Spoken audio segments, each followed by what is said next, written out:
had some difficulties, ran into a lot of technical difficulties with Zoom. The internet gods clearly don't like us collaborating.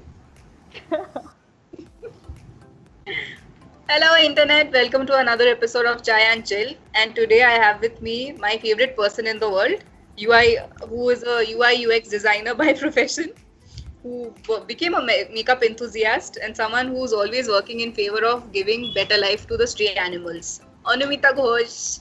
Hello. Sounds so weird. Thanks. Hello.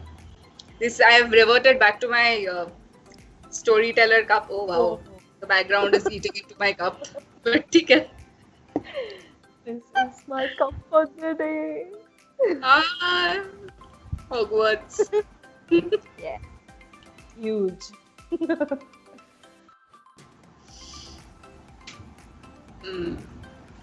So what is the backstory of that cup? I remember you told me that I'm going to use this the day I come on Chai and Chill. It started as a joke and now everybody shows me the cup. So my brother kind of gifted this to me on my birthday, like last year. So yeah, this is really amazing. Like I am not in for a lot of beverages, but this is a huge cup, and honestly, I have water in this. It's okay. You will never know what I have in mind. Yeah. Okay, so first things first, I have known you since I was your age. You're at the age that I was when I first met you. I had just completed my MPhil and I had started working, and you were one of the workers designers we used to freelance with. And you were a student back then. So Yeah. my question to you is, how did you get into design? Like, Well, I got into design. The whole concept of design being a part of the education was really new to me. Because after class 12, I was actually thinking of going into English honors, but then I was just looking into colleges and what all options I have and everything. And then I figured that St. Xavier's kind of offers this multimedia course. So when I saw that there are things like photography, animation, filmmaking, etc., and then I really got interested into it because I never thought that can be a part of education. Like you can take it as an education because most people in my family are not from a design background. So it really hit me that, okay, this is something new. So I spoke to my parents, I kind of convinced them, and then I got into St. Xavier's, and that is where I got exposed to the whole idea of design. so is it the love for design that propelled you into the world of UI UX designing? And also, can you explain what that is in layman's terms? No. So the thing is that I have always been like very fickle-minded. So I don't think of myself to be someone who is, best in just one particular thing. So I believe that jack of all trades is the kind of person that I am. I don't have to be master of one. And so that is what I went along with. And then when I finished my 4 years graduation in animation, but then I realized that they were giving this opportunity that if you want to change into a user experience design, then you can. So I have always been this kind of a person who would be like, okay, this is something new, so let me try it and see whether I fit it. Because before being in UX, I never even completely bonded with any kind of particular thing which I thought that, okay, this is my forte, this is something I can do, this is something I can completely relate to. But I have always had so many friends who were so sure about what they want in life. Like this is what they wanted to do. They wanted to do filmmaking, they wanted to do animation, but I never understood what I wanted to do until I actually understood what user experience was. So in layman's term, it would be that making an experience better for someone. So it is not just it is not just bounded in the four walls of a screen, but it actually goes beyond that. Like even something as simple as a chair might have its own user experience. like if you want a soft cushioned chair or if you want it in a particular slanting height. So those are the things which goes with the furniture design aspect. But then user experience, what I do in a day-to-day basis is like solving problems which or making their users experience better when they are working on screen, like using any kind of apps or softwares or something like that. So yeah. It must be terrible when people say, but what exactly do you do? Yeah, it is terrible. Like I don't think till date I have been able to even explain it to my parents properly. So whenever they kind of ask me, what do you do? So I was like, website होता है ना वही है मतलब that is what I end up saying, because I don't know how I can actually explain them what it exactly is, because so I read it somewhere that if you really want to say that you are a user experience designer, and then what you have to do, so you should say that if you see the effort that I have put in the work that has been given to you, that means I did not do my job well. So if you cannot see, then I have done my job well. So yeah, that is how people describe it. So I think in the terms itself, it is very difficult to explain what we actually do. So that is the fun of it as well. Yeah, so we do have a UI UX expert in office, but obviously for us it is when we have to pitch for websites. So I have seen the kind of effort and the kind of questions they ask you. They drive you insane till you tell them that why a particular thing will work and why it will not work. So I know the amount of effort, I know personally the amount of effort that goes into a website. So I don't even want to get into what happens when you're designing an app.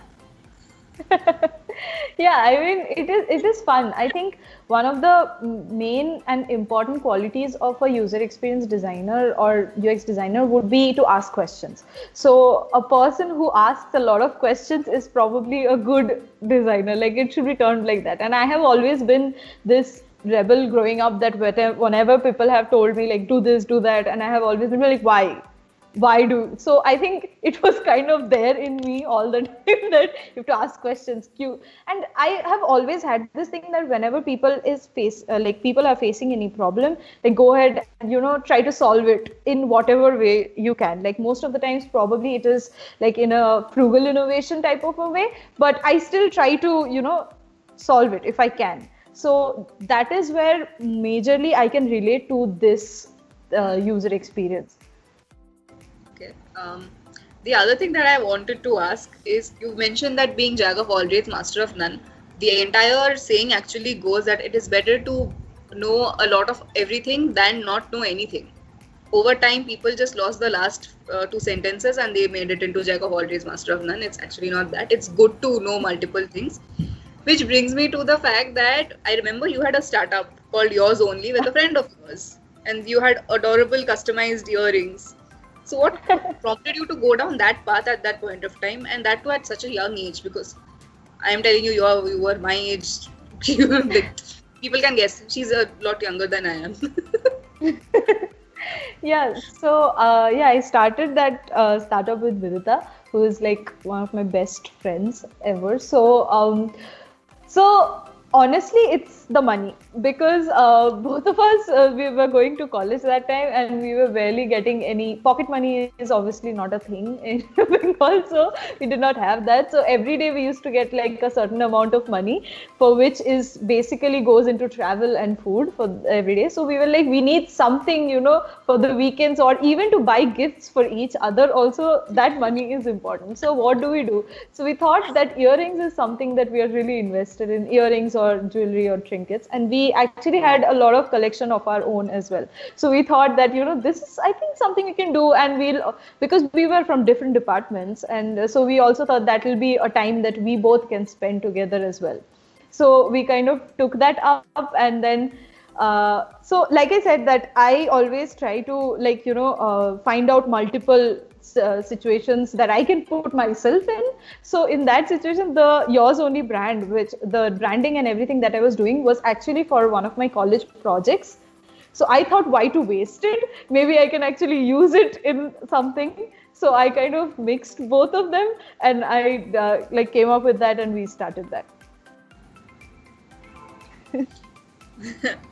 So, like I said, we met because you were working with the company that I used to work with as a designer, and then we also worked at Kolkata Literature Festival. So you were still a designer, Yeah. and I've seen you work both on ground, and then you eventually moved to Pune, and then you had to work long distance. So Yeah. was that challenging, or which one was better, being away from it and getting to work, or being in the middle of the madness and having to produce things on the spot? The kind of person I am, being in the madness and produce thing is something that I would appreciate far more than being away from the madness and just, forwarding the work that I do. Because I have always been a people person. Like, I love the people that I'm working with rather than the work that I'm doing. That is not something which holds me to the ground that I am. The people around me is something that, keeps me sane. So, I was really missing everyone out there because I remember how much fun we had, and like when we were on the ground like day after day, and that was something to look forward to. But sitting here in Pune, like away from home, because I have always been in Kolkata for 24 years. So when I came back from there, and like when I came to Pune, it was everything was very new, and then so I was just sitting here and I was just working on it, and then I was like, okay, so today probably they're having dinner, today probably they're doing that. So it was more of guesswork, and it was pretty sad because I was getting to see all the pictures also where I am not there. So like, okay. Yeah. Speaking of Pune, since we both live alone, we know that people tend to glorify the fact, oh, you live alone, you have all the freedom in the world. But it's not that. It's a lot of responsibility, and you have to ultimately make choices of what you want to do and what you cannot do. So, were there a lot of things that you could do when you were in Calcutta that you had to let go for a while when you first moved to Pune? I think being with my dogs would be like at the top of the list, obviously, because I really miss them. And now, because of this COVID situation, I haven't met them over a year. In September, it would be over a year. So that is really sad. But other than that, whenever I'm working here or I'm alone or I'm feeling a little lonely, I actually go back to thinking that whenever I used to come back from college, I used to like hug Boozy and like lie down for like some time and get feel a lot better. So that is something that I did not have here. But then I kind of put that energy into learn a lot of things that I did not know back home. Like, for example, when I was back home, I could barely make like tea, Maggie, and eggs, I guess. But after coming here, experimented a lot, and then I completely put my mom on ask, like literally show her that what do I put after this, what do I put after that, and then I kind of have a good hang of the cooking scenario. So I think that is where I probably put my energy to. Okay. Speaking of personal growths and personal habits, one thing that I saw you literally grow into is makeup. Like I remember the time when we were working together and people were trying to put makeup on you and you wanted to no, no, no, leave me alone. And from there it has been quite a journey where you put up makeup videos and you put up tutorials and you talk a lot about what shades would work best for people with darker skin tone. What was that journey like? Like how did this beautiful change come up? That was I'm hilarious. still in awe of people who can do makeup because it is difficult. People don't realize it, but it is so difficult. I think there are two parts to it. I would like to give you some example of how hilarious it is because I remember like I have like Vidita and another friend of mine, Ahili, who was like really into makeup and they still are. But then when I was not into makeup at all, they used to sit me down and put makeup on me.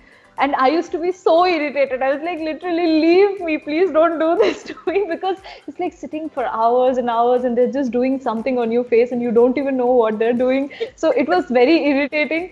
But then later, my friends kind of forced me, like Vidita kind of forced me that you have to wear kajal. If you don't wear kajal to college, I will force you to wear kajal every day. So I was like, okay, fine, I'll buy a kajal. So I ended up buying a brown colored kajal.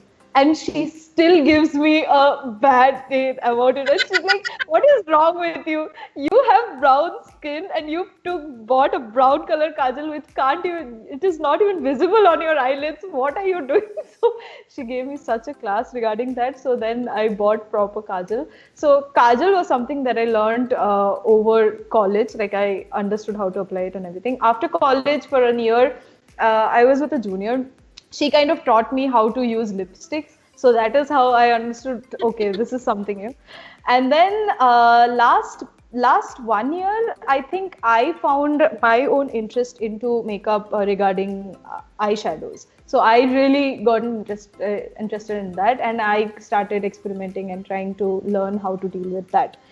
This was the fun part of it. But then one of the serious part of makeup would be, I learned something that I didn't think I would, especially because if people are in learning, like approaching makeup from the theory part of it, like what actually should be done is that whatever features you have to highlight that rather than building up features which you don't really have.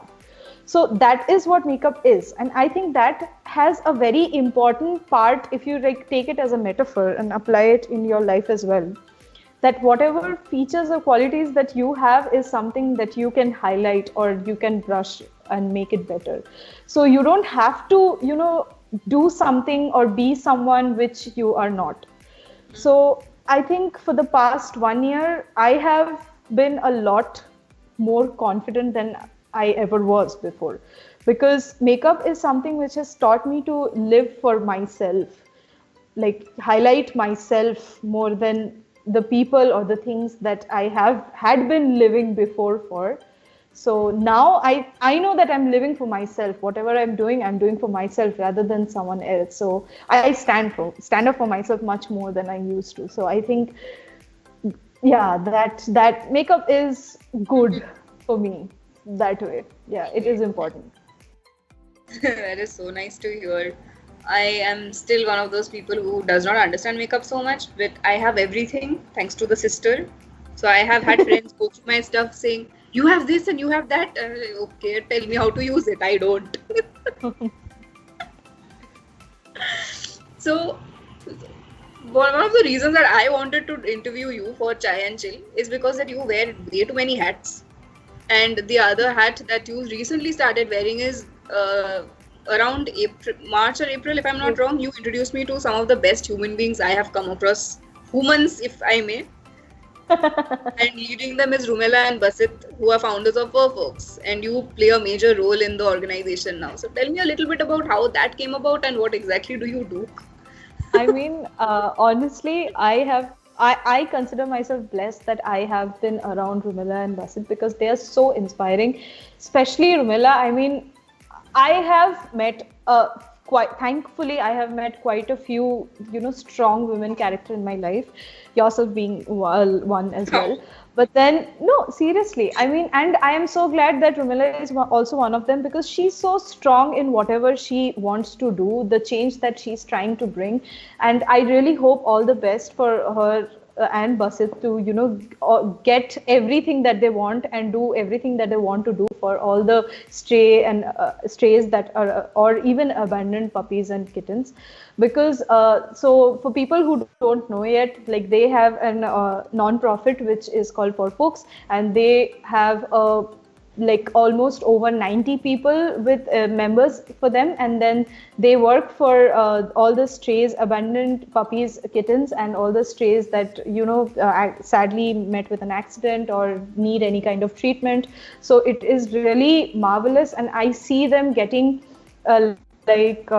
treatment cases almost every day. So that is all one way that is obviously sad, that is something which is happening to the strays in India. But it is also so inspiring to see Rumela and Basit cater to them every day in whatever possible way they can. Both of them actually, it's so amazing that both of them actually do take private classes for children and then save the money and invest that money into the so the whole thing is so tedious, and they still bring out or keep some time to invest in for these puppies as well. And so that is for the organization. And the role that I play there recently is, you can say it is like a creative director, because I am kind of looking after the editorial, the posts and the things that go for the editorial as well, which includes illustration, content writing and design, and also video and photography. And also side by side, I'm looking after the PR team as well, which is looking after the analytics, the online and the offline PR. So that is the role, and I'm so glad. Like, I think both the team would totally be like almost 20-25 members totally, but then I'm really glad that I'm working with them, because each one of them they have their own vibe going on, and it is so refreshing because you get to meet so many people and you get to work with so many people, and everybody teaches everybody there. So I think that is what I'm really glad for. Okay, so Anumita is a UI UX designer by profession. She works with fur folks. She makes makeup videos whenever she wants, and despite all of that, she even found the time to start an IGTV series where she's in conversation with people to understand their profession, what they have learned, and so far it has been fun and interesting. But what made you want to start conversations with people and have IG lives where you, well, for lack of a better word, poke them into telling you their secrets? No, I think it's not about, yeah, it's them telling me their secrets, but it's more about, I actually,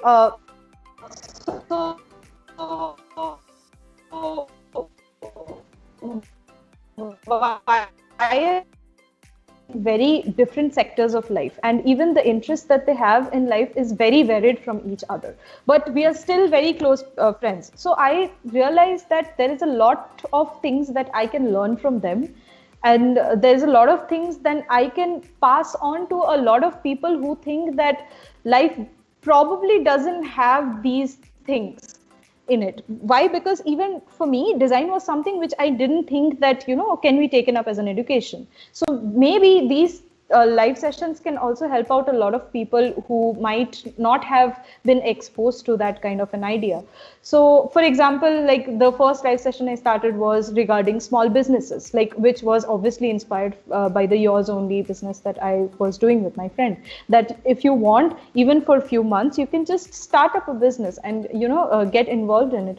And then the next one was with you, where I was talking about inspirations in story writing and storytelling. So that was something else. And then the next one was again not matching to any of them, and it was about how comic books is very important in life. So It is. yeah, so till it.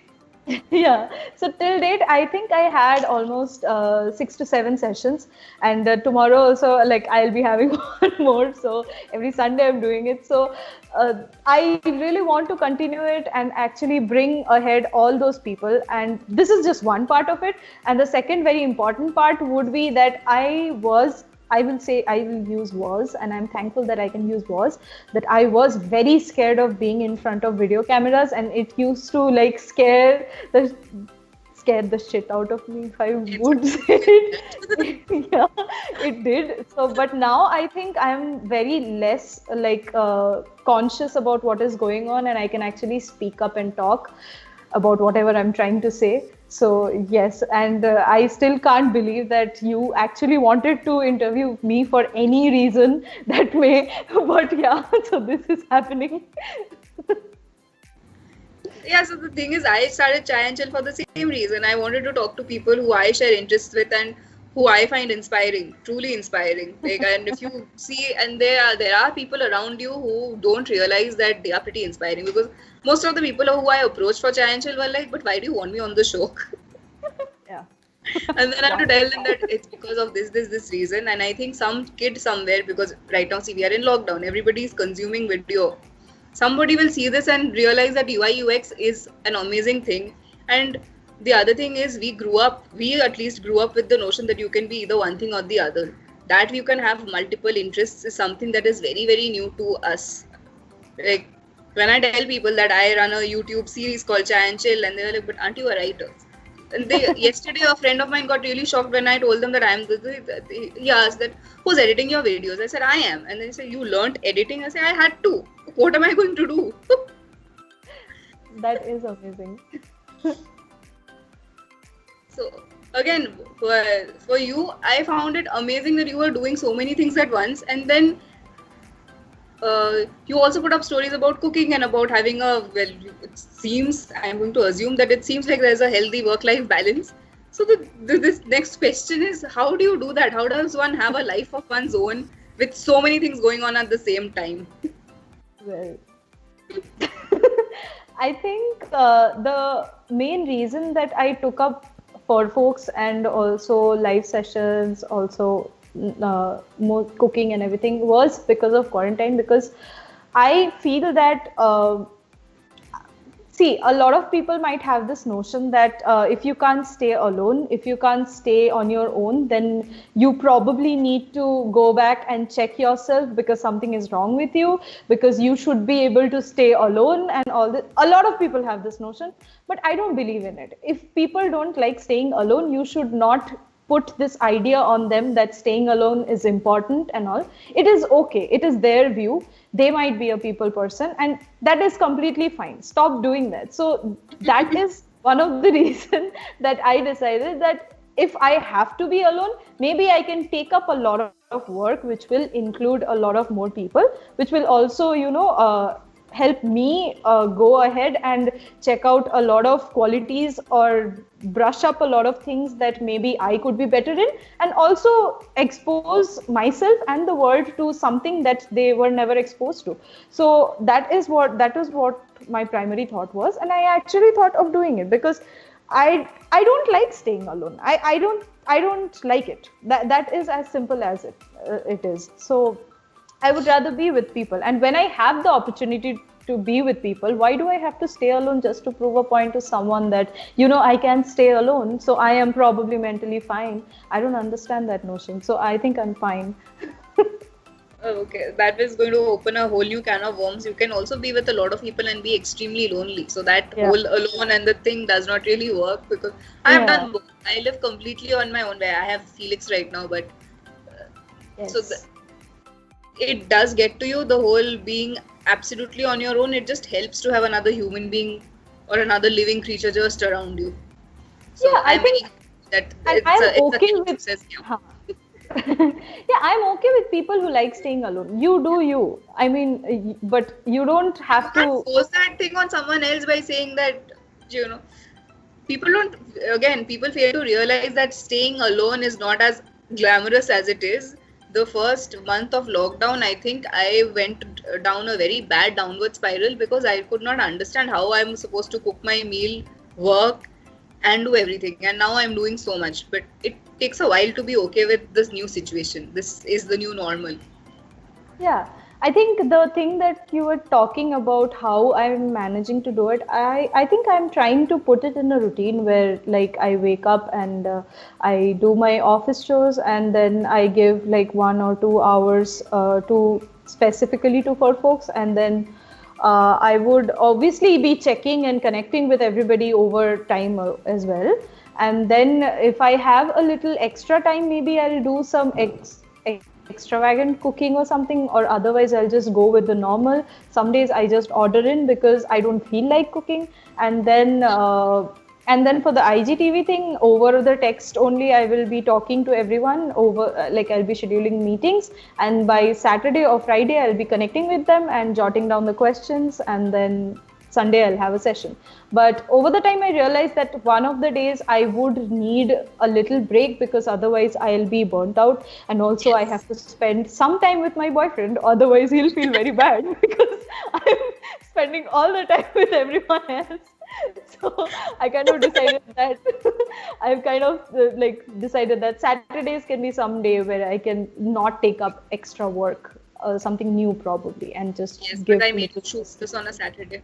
But this is fun. This is beyond me. This is fun. I don't know. This is my first interview, so this is very fun for me. I'm happy that this is happening. So the episode that is going to release on the 18th, I was interviewing an entertainment journalist. He's one of my friends, and he had a very hard time letting go of the fact that he is getting interviewed. So he kept flipping all the questions on me, and then I told him, okay, wait, no, let me ask questions. Oh God. I think this is also first time for you because you are the one who's asking questions on your life, and everybody else is answering. Yeah. Okay. So before I let you go, there is one thing I have always wondered, and I'm going to ask you that. Are you ever going to restart yours only? Because I miss those earrings a lot. And Yeah. will they ever be inspired by all these beautiful fur babies that that are being adopted and rescued? And they have such stories. Like right now, everybody knows who Max is. Everybody knows who Milky is or who Oreo is. Panther. This so Yeah. So the thing is that if I have to honestly answer it, I don't know would be the answer, and it has always been my answer because I don't know what I'll be doing the next month. I really don't know. I always put my happiness and comfort in front of me, and that is something that inspires me to do whatever that I'm doing. So right now I'm happy doing whatever I'm doing, so I'll continue to do that. But someday if I really feel that that is what will make me happy, and I would definitely do it. So that is how I would want to put it. And over the time I have started being positive about the fact that I don't know what I'm going to do next. So a lot of people might have, like, I myself was very undecisive person. It is not actually undecisive, but it is more to do with the pressure that you get from everybody around you, that what are you going to do, what are you going to be. But I think it is okay to not know what you're going to do unless you know that there is something that you're working towards. So I am working towards being happy. So whatever will make me happy, I'll keep doing that. Yeah, and there is no way of knowing what will make you happy tomorrow, right? You can't. How do you measure happiness? You can't. And as for the planning part and not knowing, it's fine. When I was 15, I had this whole life planned out, and I knew exactly where I wanted to be at 30. By the time I turned 27, all of those went to hell, and I was very okay with it, and I'm very happy. And I don't know where I'm going to end up in the next 5 years, and I'm very okay with it. It happens. Sorry, bolo. No. Once in a while you do question it, but it is a very fleeting moment. No, I guess my parents, especially, thankfully, has always supported me in that way, and especially my dad has always told me that till the time you're not, your actions are directly not hurting or offending anyone, and it is making you happy, I think you should go ahead and do it. So my dad completely understands that and supports that, and I think if my parents support that, I don't really need anybody else's validation or approval. So that is what I'll be going forward with. And on that note, thank you so much for joining me on Chai and Chill, Anumita. As always, it has been amazing talking to you, and I can't wait to see what is next for you. I'm sure next month you will come up with some new thing, and I'm going to ask you again that how to have time. Probably, but no.